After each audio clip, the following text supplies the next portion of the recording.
Bonjour à toutes et à toutes, nous voilà arrivés sur le tuto tant attendu, la mise en couleur. Alors ici à l'écran, on voit déjà la première étape lorsqu'on avait mis nos différents éléments. Puis ensuite, on avait commencé la mise en couleur. Je vous l'ai pas vraiment dit, je vous ai fait une petite cafouille, mais on avait commencé la mise en couleur. Et en fait, cette mise en couleur, c'est tout simplement... Alors j'ai pris des notes parce que je suis pas... j'ai pas une mémoire d'éléphant. Cette mise en couleur, en fait, eh bien, on a joué sur le terme anglais value. Alors moi, ce que j'appelle la luminosité. Je vais vous en expliquer le principe tout de suite après cette présentation. Alors l'idée, c'est d'arriver à quelque chose qui fasse à peu près ça. Alors ça, en fait, je vais directement le supprimer. Hop. Voilà. Et on va recommencer de suite ensemble. Je suis pas satisfait. On m'a dit c'est moche ton truc. J'aime pas les couleurs.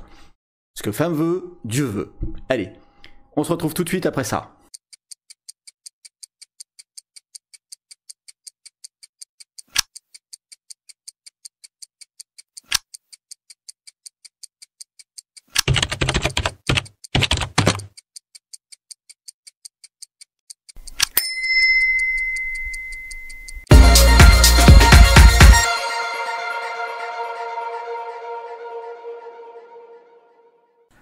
Alors on est parti maintenant pour voir un petit peu de la théorie et pour ça on va s'aider de ces quelques petites diapos que je vais vous diffuser histoire de faire passer la pilule plus facilement et d'éviter les céphalées. Alors la teinte perceptible c'est quoi exactement? Eh bien dans la teinte perceptible on va retrouver la luminosité, en anglais value. Cette luminosité c'est bien ce qu'on a pu voir et ce qu'on a peint lors du dernier tuto. Et on va la voir comme ceci. Eh bien, imaginez une lampe éteinte. Cette lampe, lorsqu'on allume, eh bien, on va voir la lumière qui se diffuse très fortement près de la lampe et qui va aller en dégradé et donc de plus en plus sombre vers le bas, en s'éloignant donc de cette source. En s'éloignant de cette source, si on rapporte ça au chronogramme qu'on a dans les différents logiciels, eh bien, on voit ici au niveau de la value, ici j'ai repris le chronogramme artistique que l'on trouve dans Krita, et il nous donne ici des valeurs donc de 0% à 100%. Alors qu'est-ce que c'est? 0% en fait on n'a aucune atténuation au niveau de la lumière, on est à 100% en plein dans la lumière, et 100% et donc à 100% on est à 100% loin de la lumière. C'est-à-dire que 0%, c'est la quantité, il faut voir la chose à l'envers, hein, c'est-à-dire que 0%, c'est 0% d'atténuation. 53%, on a 53% de l'atténuation, c'est-à-dire qu'on ne reçoit plus qu'environ la moitié de la lumière émise par cette lampe, et à 100%, on ne reçoit plus rien. Donc on est dans le noir absolu. Voilà comment Krita voit les choses et comment on a ça dans le monde du digital painting. On a les teintes perceptibles qui sont vues en 3 paramètres. Donc la luminosité qu'on a vue et donc on a aussi la couleur ou en anglais hue. Eh bien, ou color. Eh bien, en fait, cette couleur, je dois vous en parler un peu plus en détail. En effet, dans la couleur, on va avoir les couleurs primaires, le rouge, le bleu, le vert. Alors vous allez me dire, mais non, c'est pas du tout ça. Et effectivement, il y a deux mondes. Il y a le monde du digital painting où les couleurs sont émises par un écran ou dans la télévision. Et donc, en fait, ces couleurs-là vont représenter une couleur émise. Et vous avez le deuxième monde qui est le monde de la peinture où, en fait, vous allez avoir le soleil qui percute une surface, révélant sa couleur, son spectre lumineux à notre vue. Donc, on va avoir deux types de mélange de couleurs, enfin pour ce qui nous intéresse, la synthèse additive qui va être donc des petites LED ici dans notre cas aujourd'hui dans les années 2019, avant c'était un faisceau qui allait taper, bon bref, passons, la technologie, et donc ce faisceau, ces lumières qui sont émises avec une certaine longueur d'onde. L'ensemble de toutes ces lumières, c'est-à-dire le rouge, le bleu, le vert émis ensemble, vont donner du blanc. Quand il n'y a pas de lumière, ça donne du noir. Et on va avoir des couleurs complémentaires, c'est-à-dire le rouge et le vert vont donner du jaune. En fait, c'est ça. On émet une lumière et vous allez obtenir donc une couleur. C'est ce qui se passe dans Krita et tous les logiciels que vous allez utiliser. On fonctionne en synthèse additive. Alors, lorsque on était à l'école, par contre, nous, ce qu'on voyait, eh bien, c'était la lumière du soleil qui frappait donc un objet et qu'on pouvait photographier ou voir. Et là, on est en synthèse soustractive. C'est-à-dire que ce n'est pas l'objet lui-même qui émet une lumière, l'objet renvoie une lumière particulière. Et c'est ainsi qu'en faisant du jaune mélangé avec du bleu, on obtient du vert. Et ça, tout le monde connaît, on l'a fait à la maternelle. De même que lorsque vous allez chez votre boucher, vous avez une lampe qui va être avec un spectre lumineux particulier qui va accentuer les teintes rouges. Donc vous allez avoir une carnation au niveau des viandes qui vont être beaucoup plus appétantes parce que tirant sur le rouge. Et quand vous arrivez chez vous avec votre lampe de cuisine, vous dire bah tiens, c'est pas la même couleur. Et d'ailleurs, c'est utilisé au niveau de la colorimétrie. Hein. Il y a un monsieur qui s'est amusé à chauffer à blanc un bout de métal et qui en a pris la température. Et donc, en fait, c'est comme ça qu'on s'est accordé à donner des températures aux couleurs, en degrés Kelvin.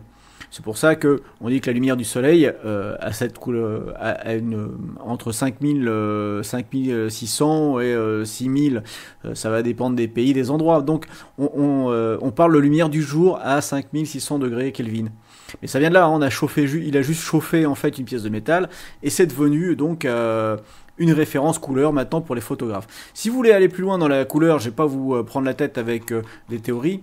Vous avez sur Wikipédia le portail, donc vous avez les couleurs.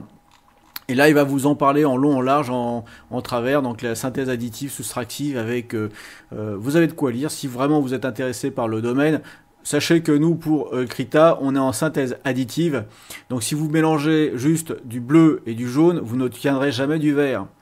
Par contre, ce qui est intéressant, c'est que l'ensemble des couleurs soustractives donne du noir, et là, c'est l'inverse. Donc, on est sur un repère qui n'est plus celui de la peinture organique, je dirais. Donc, on a notre luminosité, pour en revenir à tout à l'heure, qui est donc une atténuation de cette lumière émise. Ça peut être celle du soleil. Et cette lumière émise, lorsqu'on la fait frapper une couleur, donc on lui donne une couleur, eh bien on va avoir déjà deux opérations ici qui vont nous donner des teintes. Alors ces teintes, si je prends ici à 7% au niveau de la valeur d'atténuation de la lumière, on a un rouge qui va être comme ceci. À 46%, il va déjà être un peu plus profond. Et encore, sur votre écran, ça va dépendre comment vous avez réglé votre écran, parce qu'il y a aussi l'étalonnage de l'écran. Et finalement, à 84%, on va avoir un rouge qui va tirer sur les bordeaux. C'est exactement le même rouge, sauf que ici, on va avoir moins de lumière vers le fond que près de la lampe. Pour l'instant, on est dans du logique. On va avoir maintenant une troisième valeur. Donc, on va avoir la teinte, la saturation et la luminosité qui vont constituer l'ensemble de la lumière. Mais je n'ai pas parlé de la saturation. Alors, c'est quoi dans le système français? En français, on l'appelle donc teinte, saturation et luminosité, donc le TSL. En anglais, vous retrouverez le terme sous HSL, qui est Hue, Saturation, Light. Si on regarde la luminosité, la luminosité, ici on l'a vu, on va avoir des niveaux de gris. La teinte, on l'a vu ensemble, maintenant, il y a l'émissive et uniquement pour nous sous Krita, pardon. On va donc retrouver une teinte ici d'origine le rouge et puis qui va s'atténuer en fonction de la luminosité. Si vous regardez ici un petit peu sur la droite, vous allez voir que ce fameux rouge, il va se décliner et va devenir de plus en plus blanc. Qu'est-ce qui se passe? Eh bien en fait, c'est la saturation. C'est-à-dire que quand vous passez d'une couleur, d'une photo couleur par exemple, à une photo noir et blanc, vous allez diminuer le taux de pigmentation, si je peux m'exprimer ainsi, la pigmentation, on va la diminuer pour arriver finalement à supprimer complètement la couleur, ici au centre, et se retrouver avec une image en niveau de gris. Pas en noir et blanc, hein, mais bien en niveau de gris. Parce que, disons que chaque couleur va avoir une valeur en gris. Et c'est ainsi que se termine cette partie théorique. Alors si vous voulez en savoir plus sur la teinte, saturation et luminosité. Il y a aussi un très bon article sur Wikipédia que je vous encourage à aller voir. Alors après, dans Wikipédia, on va vous parler des différentes représentations au niveau des formats parce que ce que je vous ai pas raconté ici, c'est que vous avez énormément de calculs pour le voir. Vous avez même une partie qui est consacrée ici à GIMP. Mais en gros, c'est la représentation qu'on va avoir de la variation de ces trois paramètres. C'est-à-dire qu'on va être en TSV, TSL, etc. La différence entre l'un et l'autre, c'est qu'on va partir du blanc vers le noir, ou alors on va partir d'une couleur sombre qu'on va éclaircir. Ce sont des conventions qui vont être mises en place pour la définition donc de ces couleurs. Je vous encourage vivement, si vous voulez en savoir plus, aller dessus. Si vous voulez juste peindre sans vous prendre la tête, ça marche aussi en prenant juste les palettes qu'il y a dans Krita.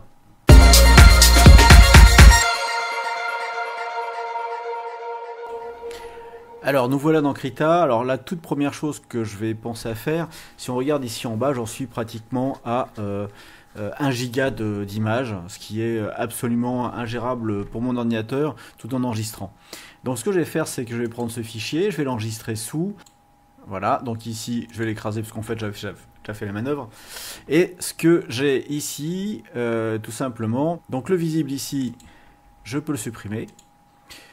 Celui-ci, eh bien, L pour luminosité, puisqu'on est dans un système luminosité, etc. Ce que je vais récupérer seulement, ça va être les masques de calque.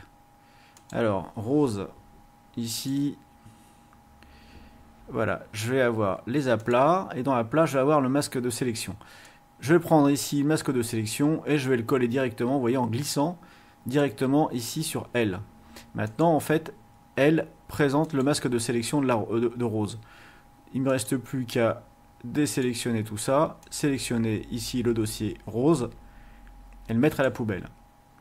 Je vais faire la même chose pour l'église, donc pour ne pas déborder sur l'église. Et ici, je vais avoir mon masque de calque, je le glisse sur L. Et vous voyez qu'ici, mine de rien, ça baisse. On est maintenant à 600 MO à peu près. Et on se retrouve maintenant avec 171 MO de taille de fichier. Je vais enregistrer ça. Et en plus, ça me permet, si jamais je me trompe dans une étape, de pouvoir revenir à l'ancien fichier 14 tranquillement. Au niveau de cette interface maintenant, pour gérer les couleurs, on a évidemment la palette qui est ici, qui peut être suffisante pour colorier, mais je voulais aller un peu plus loin avec vous.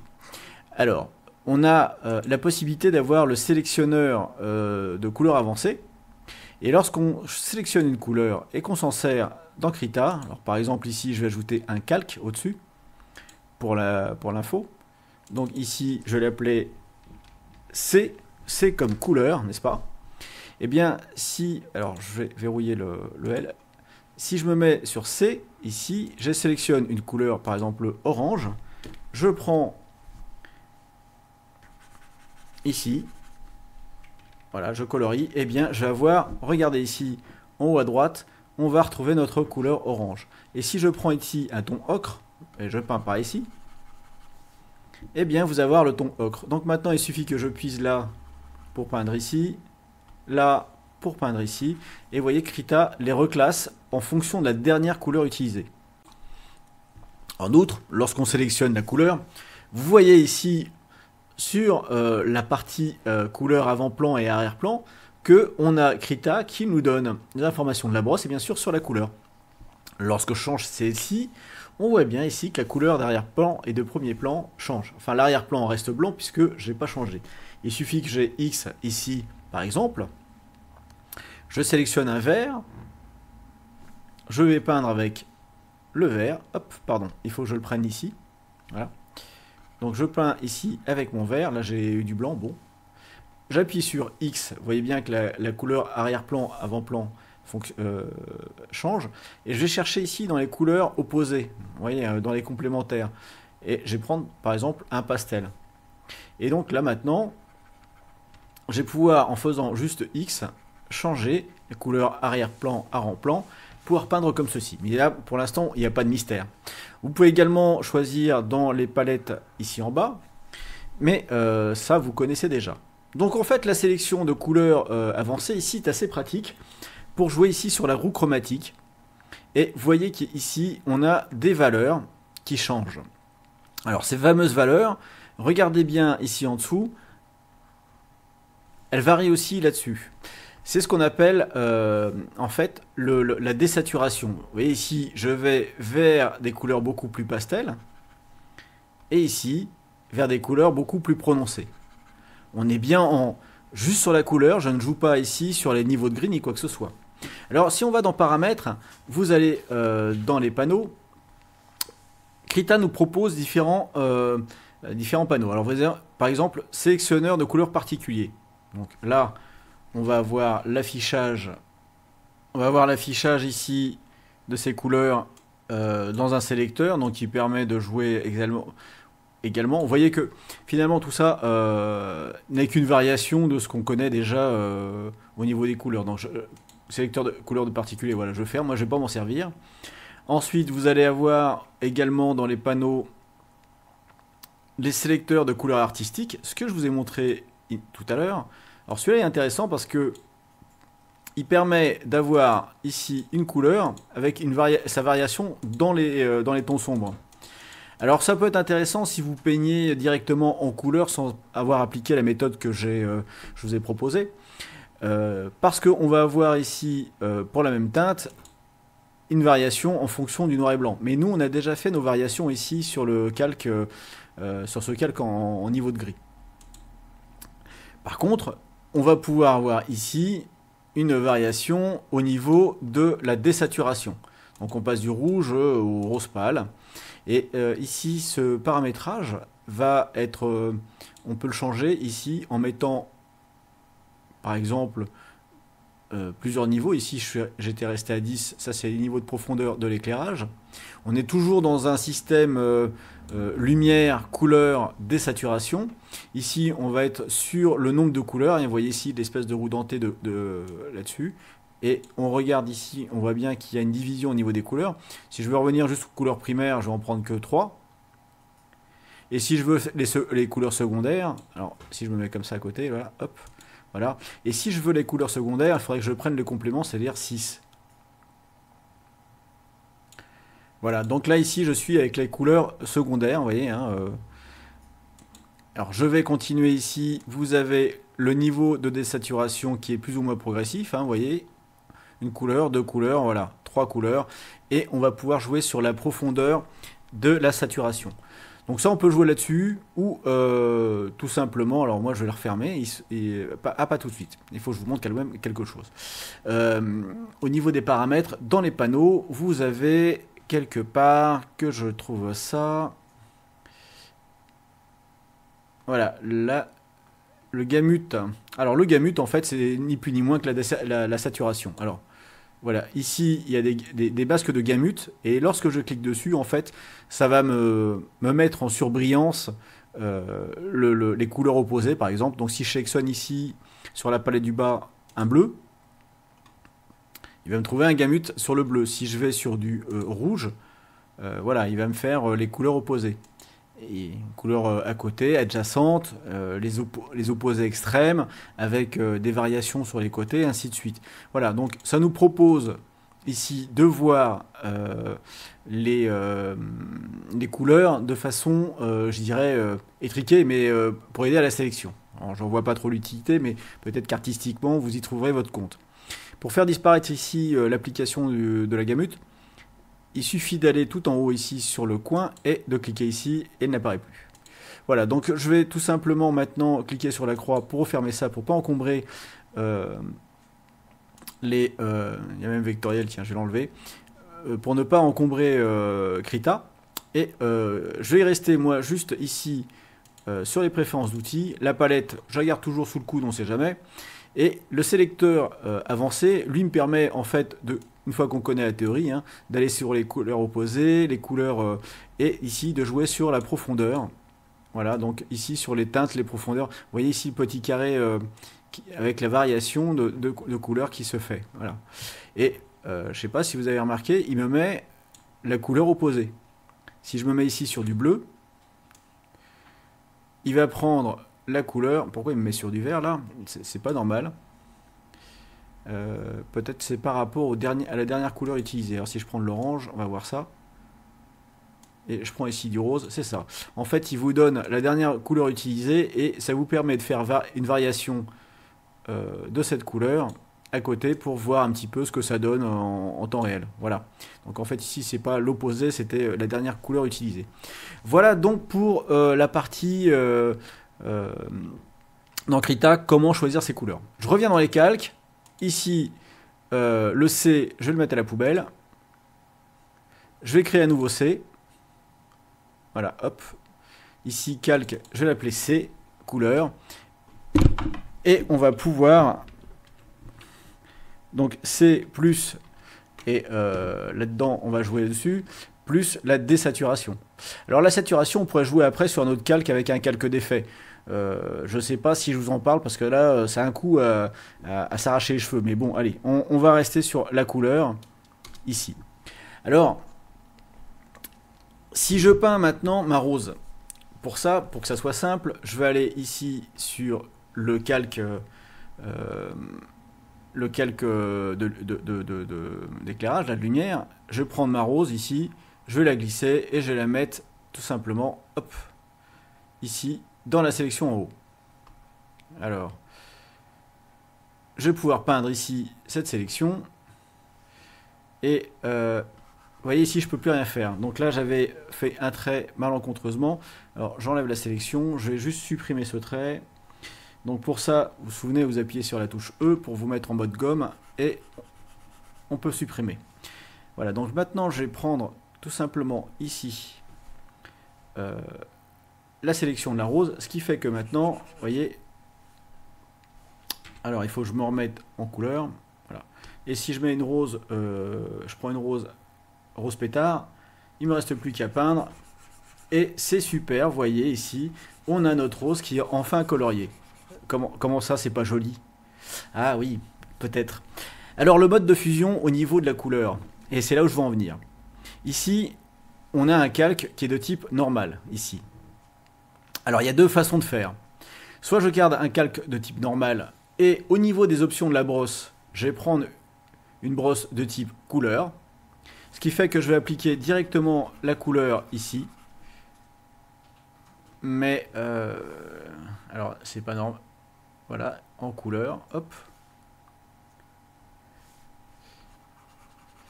Voilà, j'ai joué sur l'opacité et j'aurai une colorisation ici, plus ou moins grande. Alors j'ai effacé, érase. Et je vais faire un morceau ici, en couleur. Voilà, avec la brosse de type couleur. Le problème de cette façon de faire, ici, c'est que lorsqu'on va colorier en rose, avec la brosse de type couleur, est-ce que je suis... Non, la gomme est plus sélectionnée, je suis mis en rose, j'ai une opacité, voilà, donc c'est le temps de réaction. Donc ici, quand je vais peindre comme ça, le problème c'est que une fois que voilà, j'ai peint quelque chose, si je veux revenir avec du vert par exemple dessus, ça va changer complètement la couleur. Pourquoi? Eh bien, c'est ce qu'on appelle le blending mode, donc le mode de mélange. Le mode de mélange va se baser sur des couleurs, souvenez-vous, la première partie, on est en émission de lumière, donc ça va modifier profondément la couleur dans ce sens. Donc après, en insistant, on arrive à... Alors j'ai zoomé. En insistant, on arrive quand même à faire une couleur un peu plus dense. Alors là, il y a une certaine lenteur, je m'en excuse, parce que enregistrer en même temps que peindre, ça prend la ressource. Donc ça, c'est une première méthode, c'est utiliser une brosse et utiliser un blending mode pour la brosse. Moi, je préfère personnellement mettre en normal. Je vais effacer ici, je vais effacer tout ça. Alors, il y a une autre méthode qui consiste à changer le mode de fusion au niveau du calque. Et c'est celle qui a mes préférences, puisqu'en fait, lorsqu'on va sur ici, la même chose, c'est-à-dire couleur, eh bien on va pouvoir peindre tranquillement notre rose. Je vais reprendre ici en fuchsia. Vous voyez ici, en ayant directement les teintes qui varient avec l'intensité de la lumière qui a été faite avant. Voilà, je peins tout ça en rose. À la limite, vu que j'ai fait une grosse sélection, Voilà, et ça réagit. Et vous voyez que si je peux reforce le trait ici, hop, je rajoute une couche et ça me permet comme ça d'affiner un petit peu la couleur, de mettre des couleurs un peu plus vives à certains endroits et plus sombres à d'autres. Donc on peut aller vraiment très profond dans les couleurs, hein, vous voyez. Ou laisser comme ça des parties un peu plus pastel. Alors je retourne ici dans mon sélecteur de couleurs avancé et je vais prendre le vert que j'avais pris tout à l'heure pour peindre ici ma feuille. Vous voyez ici, je peux me permettre de déborder largement puisque de toute façon, voilà. Vous voyez ici, mélange de rouge. Le mélange de rouge et de vert donne une couleur un petit peu jaune. Si j'insiste un peu, eh bien, voilà, on va avoir des couleurs un peu plus automnales. Mais si j'insiste un peu, on va retrouver son vert. Voilà. Donc ici, et puis là, la tige, une tige bien verte, vous voyez. Et comme ça, on est en mode couleur, on va prendre l'équilibrage des couleurs, enfin de la tension de la lumière sur les couleurs par le calque en gris qui est juste en dessous. Voilà, donc ici, pour l'application des couleurs, ça va être assez simple, hein, vous voyez. Il ne reste plus qu'à faire ce genre de choses. Alors évidemment, CTRL Z est de mise. Si vous débordez, vous voyez, hop, et on peut recommencer. Donc n'hésitez pas à faire du CTRL Z là-dessus, à revenir ici, piquer dans l'espace colorimétrique pour réajuster un petit peu le tir au niveau des débordements de couleurs, ce genre de choses. Voilà, donc ici la rose, je vais la retravailler en off parce que, je vous le dis pas, mais je suis en train de souffrir avec la lenteur de cet ordinateur. J'ai une réaction à contre-temps entre l'application et la mise en couleur qui fait que j'arrive pas à donner exactement la teinte que je souhaite au moment où je le souhaite. Ce qui fait que quand je repasse une deuxième fois, j'en ai déjà trop mis. Je ne sais pas si chez vous, mettez-moi en commentaire d'ailleurs, est-ce que votre ordinateur rame aussi avec Krita ou c'est juste mon ordinateur quand je filme ou je ne sais pas. Je serais intéressé de savoir si vous avez une machine qui marche mieux, la mienne ayant maintenant 12 ans, savoir ce que vous me préconiseriez comme machine actuellement. Voilà. Ah oui, alors j'avais laissé ici les couleurs.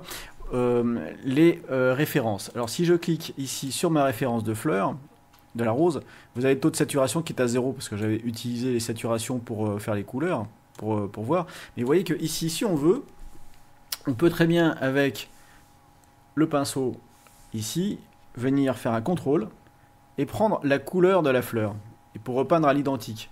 Ça c'est une possibilité. Ceci dit, artistiquement, ça s'appelle purement et simplement recopier à l'identique.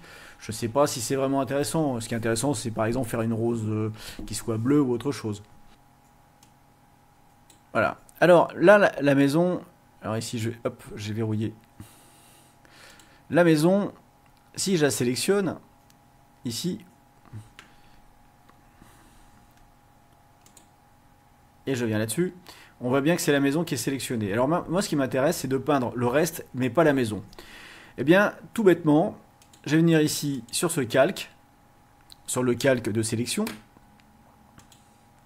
et faire un CTRL-I. Donc c'est une inversion de la sélection, c'est-à-dire qu'on inverse les couleurs. Ou alors vous pouvez faire très bien sélectionner et inverser la sélection. Voilà, c'est CTRL-SHIFT-I par exemple. Donc moi ici en faisant CTRL-I, j'ai juste inversé les couleurs. Ce qui fait que ici, je vais pouvoir tout peindre sauf la maison. J'espère que vous aurez compris un petit peu comment colorier. Je vais comme d'habitude finir de colorier tranquillement cette image hors visualisation parce que ma machine ne permet pas de faire les deux et de réussir à colorier au moment où mon pinceau passe sur l'objet et que vous le voyez. En fait, chez moi, ça fait déjà 30 secondes que j'avais fait le mouvement. Si vous comprenez, je vais finir chauve à ce rythme-là. Donc, je vais faire cette peinture et en fin de vidéo, je vous la présente. Allez, à tout de suite pour vous et à plus tard pour moi. Nous voilà arrivés au terme de ce tuto. On va se retrouver la prochaine fois pour fignoler tout ça. On a mis la couleur, donc là on est bien. Il ne reste plus qu'à faire les petites finitions. Alors bon, j'ai fait un dessin qui vaut ce qu'il vaut, mais j'aurais aimé que vous partagiez un petit peu les vôtres. Alors au choix, page Facebook, ce que vous voulez. Mettez-moi un lien dans la description de ce tuto pour me montrer déjà ce que vous avez peint. Voilà, allez, à très bientôt, bibis. Moi je vous like.